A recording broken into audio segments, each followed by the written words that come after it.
ఎమ్మిగనూరు పట్టణంలో శ్రీ కోతలబావి భక్తాంజనేయ స్వామి దేవాలయం అంశంపై కొందరు వ్యక్తులు ఎమ్మెల్యే డాక్టర్ బివి జయనాగేశ్వరరెడ్డి గారు మరియు తెలుగుదేశం పార్టీ నాయకులపై చేసిన అనుచిత వ్యాఖ్యలను ఖండిస్తూ ఈ రోజు కర్నూలు జిల్లా తెలుగుదేశం పార్టీ ఉపాధ్యక్షులు భాస్కర్ల చంద్రశేఖర్ గారి ఆధ్వర్యంలో పత్రికా విలేకరుల సమావేశం నిర్వహించడం జరిగింది। ఈ సమావేశంలో పట్టణ తెలుగుదేశం పార్టీ అధ్యక్షులు ఎంబి మహేష్, రాష్ట్ర Kurni corporation chairman Kamarthi Minnappa, market yard chairman Kuruva Mallayya, జిల్లా కార్యదర్శి కురువ మద్దిలేటి, వాల్మీకి రామకృష్ణనాయుడు, పట్టణ ఉపాధ్యక్షులు కరీముల్లా, పట్టణ ప్రధాన కార్యదర్శి దామ నరసింహులు, కోశాధికారి శ్రీమతి విజయలక్ష్మమ్మ, క్లస్టర్ ఇన్ఛార్జ్ బండా నర్సప్ప తదితరులు మాట్లాడారు। కుల మతాలకు అతీతంగా సామరస్యంగా ఉన్న ఎమ్మిగనూరు నియోజకవర్గంలో శాంతి భద్రతలకు విఘాతం కలిగించేలా ప్రవర్తించినా, సోషల్ మీడియాలో రెచ్చగొట్టే పోస్టులు పెట్టినా చట్టపరమైన చర్యలు తప్పవని హెచ్చరించారు। దేవాలయ అంశాన్ని రాజకీయంగా ఉపయోగించుకుంటూ ప్రజలను తప్పుదారి పట్టించే ప్రయత్నాలు చేస్తే ప్రజలే తగిన బుద్ధి చెబుతారని స్పష్టం చేశారు। 2014వ సంవత్సరంలో రాజకీయంగా గుర్తింపు లేని సమయంలో ఎమ్మెల్యే డాక్టర్ బివి జయనాగేశ్వరరెడ్డి గారు అవకాశం ఇచ్చి కౌన్సిలర్గా గెలిపించిన వ్యక్తులు ఈ రోజు అదే నాయకునిపై దేవాలయం పేరుతో అనుచిత వ్యాఖ్యలు చేయడం బాధాకరమని అన్నారు। కోతులబావి భక్తాంజనేయ స్వామి ఆశీస్సులు మాపై ఉన్నంత వరకు గుడి అభివృద్ధికి వ్యక్తిగతంగా ఎంతవరకైనా సహకరిస్తామని తెలిపారు। అదే సమయంలో అక్కడ జీవనోపాధి పొందుతున్న చిరు వ్యాపారులకు నష్టం కలగకుండా ప్రభుత్వం సమస్యను పరిష్కరిస్తే వారికి ప్రత్యామ్నాయంగా షాపులు ఏర్పాటు చేసేందుకు సహకరిస్తామని హామీ ఇచ్చారు। మున్సిపల్ కౌన్సిల్ సమావేశంలో చైర్పర్సన్ వ్యక్తిగతంగా బండలు తొలగించాలని సూచించినప్పటికీ సభ ఆమోదం లేనందున అమలు కాలేదని వివరించారు। అలాగే భాస్కర్ల చంద్రశేఖర్ గారిపై వ్యక్తిగత దూషణలకు పాల్పడిన కొందరిపై పరువు నష్టం దావా వేయనున్నట్లు కూడా పత్రికాముఖంగా తెలియజేశారు। ఈ కార్యక్రమంలో భాస్కర్ల చంద్రశేఖర్, కురువ మద్దిలేటి, వాల్మీకి రామకృష్ణనాయుడు, కామర్తి మిన్నప్ప, కురువ మల్లయ్య, ఎంబి మహేష్, దామ నరసింహులు, కాళీముల్లా, మహేంద్రబాబు, అబ్దుల్లా, శ్రీమతి విజయలక్ష్మమ్మ, బండా నర్సప్ప, బీజేపీ నాయకులు నరసింహులు, చిన్న ఈరన్న, తెలుగు వెంకటేష్, జట్టప్ప, జనసేన నాయకులు రవిప్రకాష్, వినయ్ తదితరులు పాల్గొన్నారు। పత్రికా మిత్రులకి నా నమస్కారం। అలాగే ఇక్కడ ఈ పత్రికా మీటింగ్కి అటెండ్ అయిన నా సహచర కూటమి నాయకులందరికీ కూడా నా నమస్కారం। నా పేరు భాస్కర్ల చంద్రశేఖర్, నేను జిల్లా తెలుగుదేశం పార్టీ ఉపాధ్యక్షుడిగా ఈరోజు పనిచేస్తూ ఉన్నాను। వాస్తవానికి నేను 1982లో పార్టీ పుట్టిన నుంచి కూడా మేము తెలుగుదేశం పార్టీకి కంకణం కట్టుకుని పనిచేసిన కుటుంబాల్లో మాది కుటుంబం।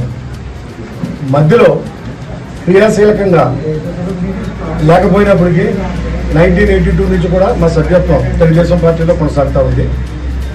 దాంట్లో భాగంగా ఒక 6 సంవత్సరాల నుంచి నేను తెలుగుదేశం పార్టీ ఎమ్మిగనూరు కాన్స్టిట్యున్సీలో క్రియాశీలకంగా పనిచేస్తున్నాను। నా వయసు దాదాపు ఇప్పుడు 61 సంవత్సరం।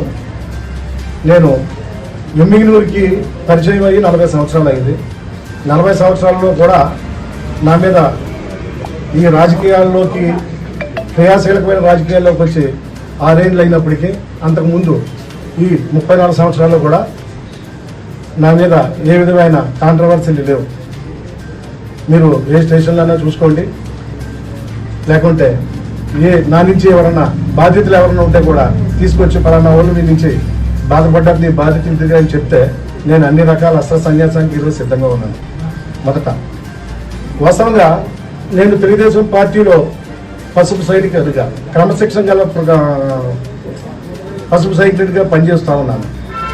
దీంట్లో భాగంగా పార్టీ మీద ఉన్న పిచ్చి, బీవీ ఫ్యామిలీ అంటే అభిమానం, ముఖ్యంగా 40 సంవత్సరాల నా ఎమ్మిగనూరు ప్రస్థానం, ఊర్లో ఉండి నేను వ్యాపారాలు చేసుకుని 10 రూపాయలు సంపాదించుకున్నాము।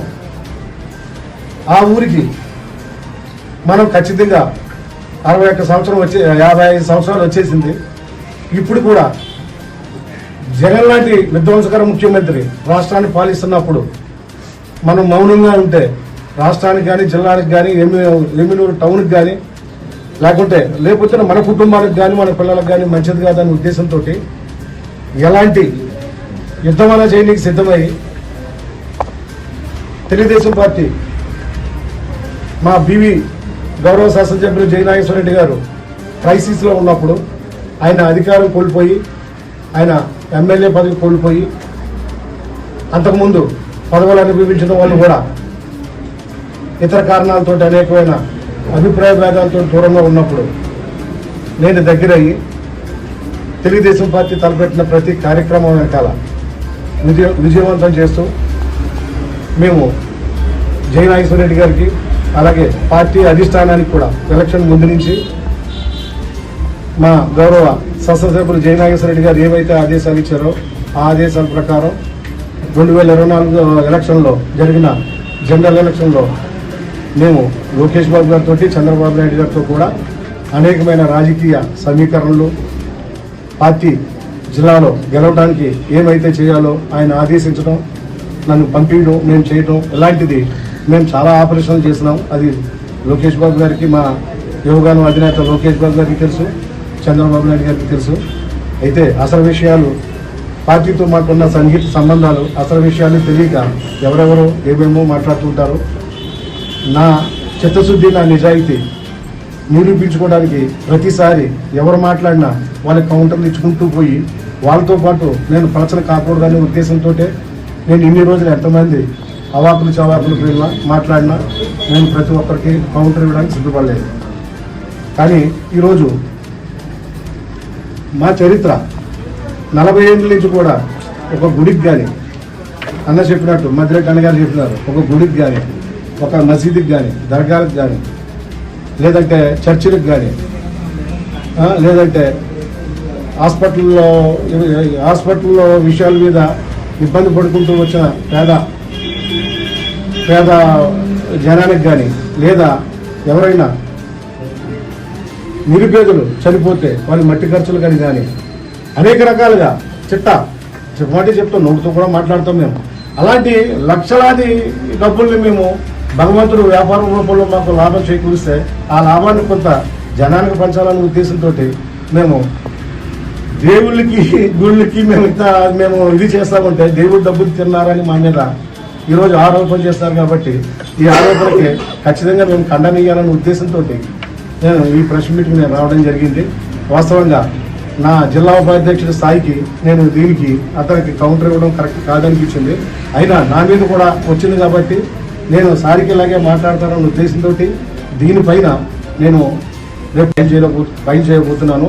నేను రేపు పొద్దున 4 లక్షల రూపాయలకి స్టాంప్ డ్యూటీ కట్టి నేను డిఫార్మేట్ ఫైల్ నా పేరు తీసి భాస్కర్ చంద్రశేఖర్లని ముష్కర్ల చంద్రశేఖర్ అని దేవుని డబ్బులు తీసుకున్నానని ఆయన మన గౌరవ శాసనసభ్యులు ఆంజనేయ స్వామి అని నేను భక్తునని భిక్షాటనని ఏదో మాటలు మాట్లాడినారు. ఎస్, నేను భక్తులనే, ఆయన మాకు దేవుడే, చంద్రబాబు మాకు దేవుడే, లోకేష్ బాబు దేవుడే, మా పార్టీ మాకు దేవాలయం, మా జయనాగేశ్వర రెడ్డి గారు కూడా మాకు దేవుడే, మా విజయలక్ష్మి మా పాప చెప్పినట్టు మాకు దేవుళ్ళే.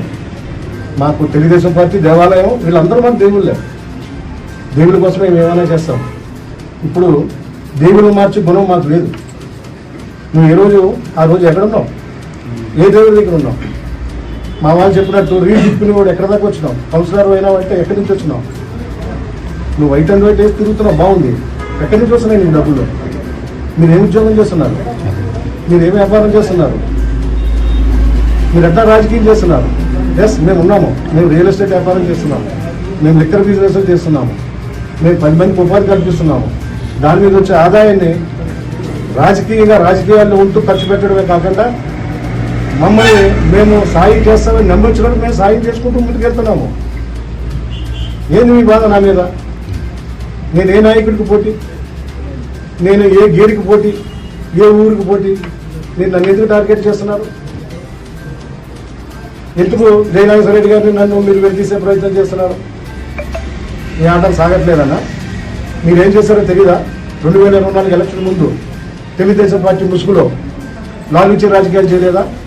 ₹1,50,00,000 బేరసారాలు జరగలేదా? చెన్నకేశ్వర గారు అడ్డం వచ్చి వీళ్ళ నెత్తి మీద 10 ఓట్లు లేవు, వీళ్ళు ఎందుకు చేసుకుంటావు, ఆ డబ్బులు జనాలు ఖర్చు పెడితే ఒక 5-6 వేల ఓట్లు పడతాయని చెప్పేసి మందలించిన దానికి మీ జాయినింగ్ ఎలక్షన్ మీద ఆగిపోయింది. లేకపోతే ఆ రోజే మీరు వైసీపీలో ఉండేవారు కదా. ఇవన్నీ ఎమ్మెల్యే గారికి తెలిసిపోయింది. ఎలక్షన్ తర్వాత పార్టీలో ఉంటే భవిష్యత్తు ఉండదని మీరు పార్టీ మారినారు. అది సర్వసహజం. మీరు ఆ విధంగా పార్టీ మారిన వాళ్ళు మీరు అక్కడికి వెళ్ళిన తర్వాత మా మీదకి రాళ్ళు బురద చల్లబోతే పూలు పన్నీరు చల్లుతారా మా మీద? మీరు చల్లండి, నిరూపించండి.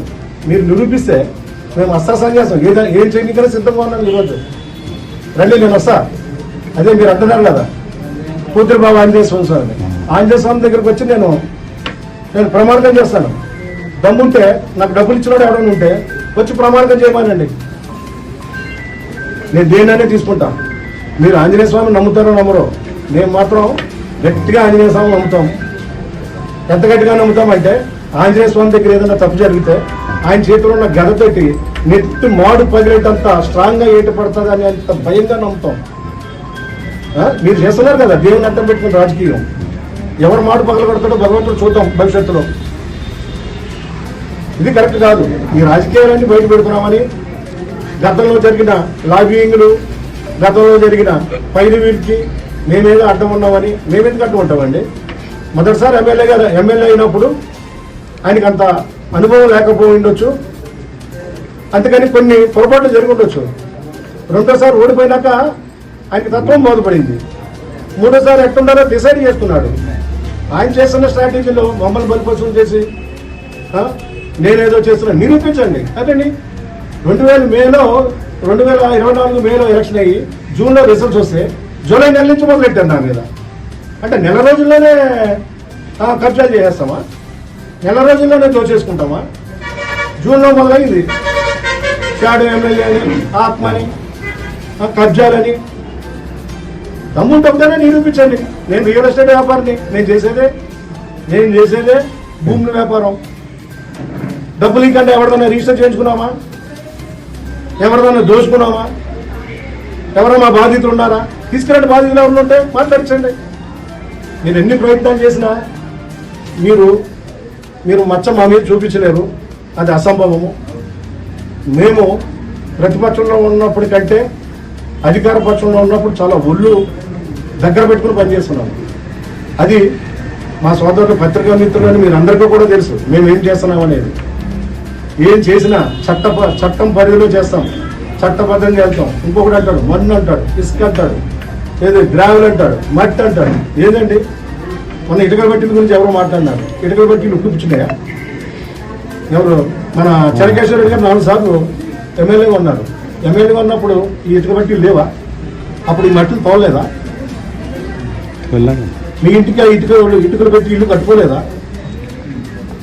ఇప్పుడు కొత్తగా వచ్చింది ఇటుక బట్టీలు మేమేమైనా పుట్టించినామా?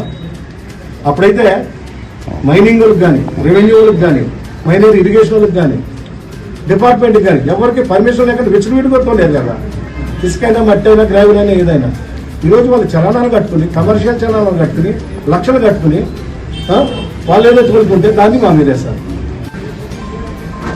అది 5 శతాబ్దాల నుంచి దాదాపు 50 సంవత్సరాల నుంచి అక్కడ షెడ్యూల్ పెట్టుకుని బతుకుతున్నారు పేదలు. అందులో 7 మంది ముస్లింలు, 3 హిందువులు బతుకుతున్నారు. అది మధ్యలో కాంట్రవర్సీ చేసేది 5 నెలల క్రితం చేస్తున్నారు కదా. అది ఎండోమెంట్ అయితే ఆ బాడుగులు ఆంజనేయ స్వామికి పోతాయి, మున్సిపాలిటీది అయితే మున్సిపాలిటీకి పోతాయి.